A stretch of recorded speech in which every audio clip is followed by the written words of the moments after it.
Yeah, hello. Yet another day in what are we calling it nowadays? Self-isolation. So I'm all by myself over here at the park. It's kind of like almost midday, and I thought I'd share a message today about coronavirus immunity, and it's gonna be one of the craziest things you probably have heard. But try it out, see how it goes. Now, um, the thing is, I want to talk to you about getting COVID immunity. Now, I'm not promising anything. I'm not selling snake oil here. Just hear me out. The thing is, we all got to do our part, right? With this thing, we've got to wash our hands all the time. Like I'm talking all the time. You know what I mean? We got to keep our hands clean. We got to do that social distancing thing that we've got to do so we can, flatten out the curve of this thing. And once we've done a few of those things, like make sure we're not crowding and we're not doing risky things. We're not helping the virus do its jump, do its move. And the virus only has one move, which is jumping from one person to the other. Now, having said that, that's the scientific bits, things that we gotta do scientifically, right? And that's all good. We gotta do those, okay? So I just want to make that clear that I'm not knocking the science when before I say what I'm about to say because it's gonna sound crazy. I think there are two more things we can do, in my opinion, and I just encourage you to try them. In addition to all the things we're getting, the advisories we're getting from the World Health Organization and all the different medical experts, and that's cool, man. We gotta do those things, right? Two more things. Number one, I would like you to spend time at the beginning of the day, at the end of the day, um, wishing wellness to yourself first and to all the people of the earth, not just the people you know and the people you love and everything, but everybody on earth. Wellness to everybody, even to the people that you blame for this virus. And we all know what that means. There's a lot of people right now, there's a certain group of people right now that are getting blamed for the origin of this virus. Don't think like that. I mean, like, we all have to take personal responsibility for the things that we do in life, personal responsibility for the things that we do. But let's just wish wellness for the whole planet, like the whole planet, like. And the reason why I think that's important is because there's one thing that science will never be able to get to. Science, as much as I respect science, and I'm a scientist too, man. Like, I'm a scientist as well, and I come from a line of scientists. My parents are both doctors, right? So I'm not knocking science, but I can tell you one thing: science has a weakness. It has a failure. And its failure is that it wants proof for everything. Like, it wants evidence for everything, and there are some things in life that just cannot fit scientific evidence. Why? When you tell me, for example, I want evidence in terms of I want to see it, I want to be able to touch it, I want to be able to feel it, to grasp it, whatever, what you're telling me is that, like, look at vision is a small tiny spectrum. Like, we only see things that are in the infrared, it's called the electromagnetic spectrum. All the energies that are possible in the universe, there's a tiny segment of them that we call the visible spectrum. This like, for example, you cannot see infrared. Like, I don't care who you are, you cannot visibly using your eye see infrared, and you cannot see ultraviolet. And you can only see things from the range red, the part of the spectrum that vibrates to produce the color red, you know red, orange, yellow, green, so on until violet. That is the highest vibration your eye can detect. Beyond that, it cannot detect. So even though that energy spectrum exists, your eye cannot detect it. Your ears, man, they got a range. This ear is built to capture vibrating air waves between the range of 20 vibrations per second, which is 20 hertz, up to 20,000 vibrations per second, which is 20,000 hertz. So what you call sound is air vibrating at 20 to 20,000 hertz. If something goes at 21,000 hertz or at 15 hertz, you're not going to hear it. You're going to call it silent. But it's not silent. It's just your equipment is unable to detect it. Now, all our physical senses have a tiny range of detection. They're like a machine, they're like an instrument, and they feed that data electronically into the brain, which then reconstructs reality. So when you tell me you want proof, you're saying that you want to see it and touch it. You're saying that everything in the universe must fit this little detection mechanisms. They cannot. And if you say, oh, if it doesn't, at least if I cannot hear it or see it, I want to be able to detect it on my scientific equipment. You build those equipment based on your detection capabilities so they can feed your detection capabilities. That equipment is limited by your own self. So as human beings, the scientific equipment we have and our own biological senses have limits. And those limits are tiny compared to the universe itself, like compared to all the possible energies that exist in the universe, compared to the what do you call it, the dimensions. For example, we deal with a three-dimensional reality. This is a three-dimensional reality, and then it has a fourth dimension, which is time. But we know that the universe is multi-dimensional, so our equipment cannot detect multi-dimensional fields. I mean, even stuff like love, we cannot measure it with any equipment we've got. We cannot sense it without, you cannot see love. Can you hear love? You can't, you know? But you've got like a heart that can sort of detect that. But there are other things you cannot detect. So what I'm trying to tell you is that science is a religion in itself, because when it says that, oh, I want scientific proof, it's being as a fundamentalist Christian or fundamentalist Muslim. So we have to admit that there's certain things, the vast majority of human life is undetectable to science. I'm not knocking science. I'm saying admit you got a limit.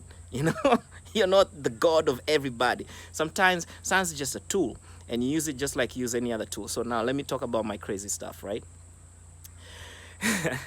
So when we wish well for everybody, like spend time, 10-15 minutes, you know, a moment of silence where you wish the whole planet well, you know, the well-being of everybody, even those that you blame for this coronavirus thing, because we know who manufactured it, man. You cannot hide. We know there's a laboratory in Wuhan that made this virus. Everybody knows that. It's just they want to blame the food market. That's not the food market. This thing was designed in a laboratory in Wuhan. Anyways, doesn't matter. This is just a few people that are responsible for that action. Besides that, we gotta just, you know, when we take time, all of us as a planet, to wish wellness on everybody, this acts at a level that is beyond scientific. It creates like a field of intention. Imagine if all of us, millions and millions and millions of people, focus on wellness, wishing wellness towards everybody.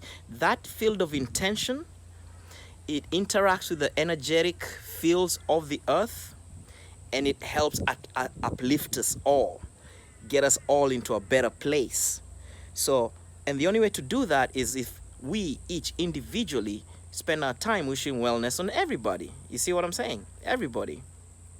Just wish everybody wellness. And collectively, imagine if 1 billion people did that sort of collective prayer. And I'm not saying prayer in terms of a religion, like you gotta go to church and kneel down and do things. No, this is nothing to do with religion, man. Whatever you understand by that, spending time to put your attention and energy on an intention of wellness for everybody, that's what I mean, okay? So that's the first thing. The more people that do this, the better off we are. This is better than spending all our time freaking the fuck out, man. Like, we don't need to spend our time on fear. There's no need to worry about things that we cannot change. If we cannot change something, worrying about it ain't gonna like fix it. And if you can change something, then we take the action. Again, worrying about it ain't gonna fix it. So worrying about things doesn't help if you can do something, because then do something. And it doesn't help if you can't do something, then it doesn't. If you can't do something, like, why worry about it? And you know, the fear is in our head, okay? So at this present moment, as I look around, everything is calm and chilled out. See? So in this very moment, everything is okay. I don't know about the next moment, but right now everything is okay, man. You see what I'm saying? So you can chill out and take it for what it is. I'm not trying to demean that for people who are in this moment in trouble. So I'm not trying to belittle a situation. I'm just saying that the fear in our heads, instead of spending our time thinking about freaking out stuff, think about the wellness of everybody. Wish everybody wellness and wish yourself wellness. That's the first thing. The second thing is even crazier. The second thing is talk to your body, talk to your beingness, talk to it and tell it to develop immunity towards coronavirus. Talk to your body instead of scaring it to death, telling it, oh, you're gonna get sick, you're gonna die, whatever. Don't tell it that shit. Like, don't help the virus. Don't help the virus. If the virus, let the virus help itself. Help yourself. Don't help the virus by freaking out your body and telling it negative, belittling things, telling it that it's weak and useless or whatever. Tell it positive things. Like, tell your body, when you connect in that intention, like we just said, like connect with everybody and just wish them well, while you're connected to everybody, tell your body, because we're all one human, we're one human race. As a race, we have a collective consciousness. In other words, energetically, we're all interconnected. Let me ask you, where does your brain end? It's here. My brain is inside this cavity, the skull. That's where my brain is. But where's my mind? My mind has no dimensions. It has no beginning and no end. My mind is different from my brain. My brain is a physical thing, but my mind is interconnected with other minds, Intuition works because we're interconnected. Synchronicity works because we're interconnected. So we are all interconnected, right? So use that interconnectedness to tell your body, give it an intention to go connect with people who have recovered, who have gotten coronavirus and then recovered from it. Okay, so then that means their body physically, their DNA, their immune cells, their energetic system has developed an understanding of corona and developed some kind of immunity of some level because they've already got it and recovered from it.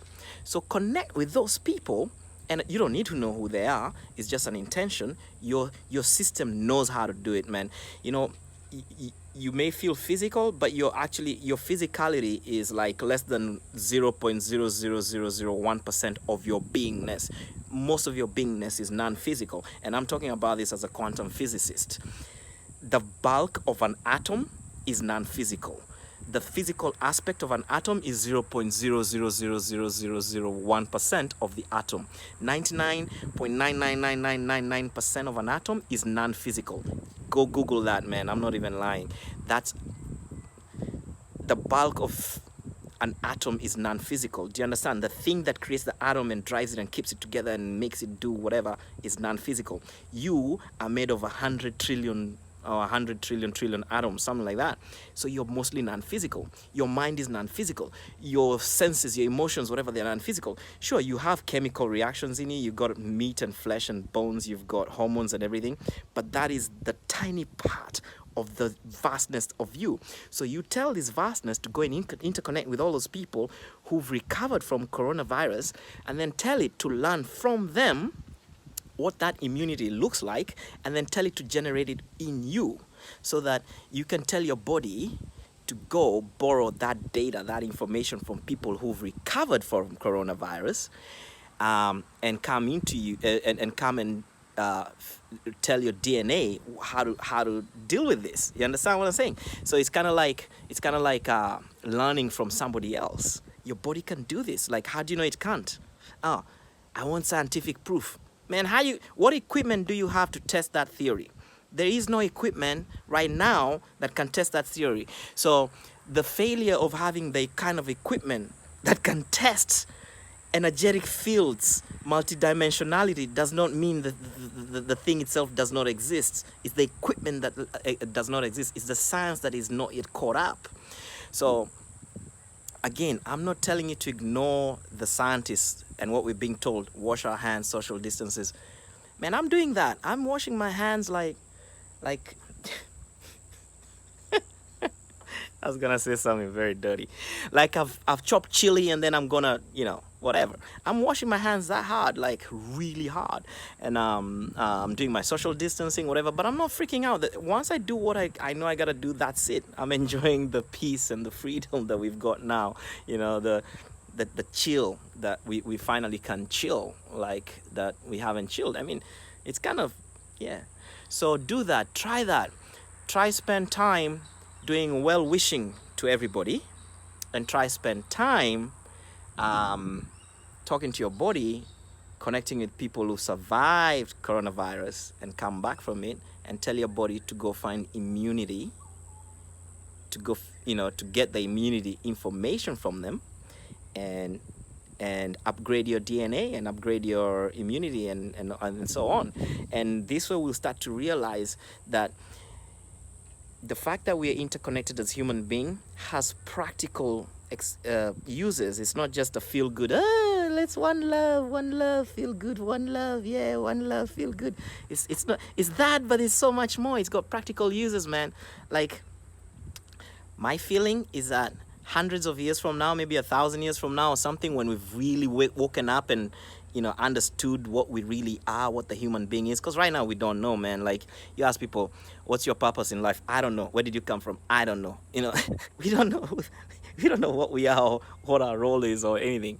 But at some point we're gonna, we're waking up. One day we'll wake up, we'll be able to, for example, take a whole continent, and everybody on that continent will be able to focus with one intention. So, for example, change the weather.